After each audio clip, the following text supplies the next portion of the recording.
அண்மை செய்தி கள்ளக்குறிச்சி மாவட்டம் உளுந்தூர்பேட்டை அருகே இரும்பு ஏற்றி வந்த லாரி கவிழ்ந்து விபத்து ஏற்பட்டுள்ளது. கூடுதல் விவரங்களை செய்தியாளர் சிவபிரகாசம் வழங்க கேட்கலாம். வணக்கம் சிவபிரகாசம், இந்த விபத்து குறித்தான கூடுதல் விவரங்கள்.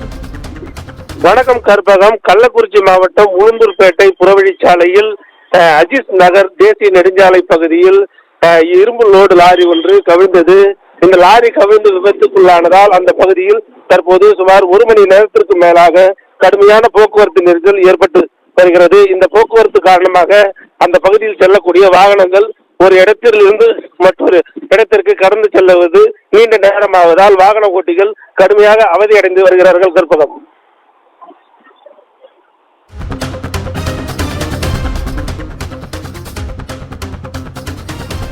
உங்கள் விவரங்களுக்கு நன்றி சிவபிரகாசம்.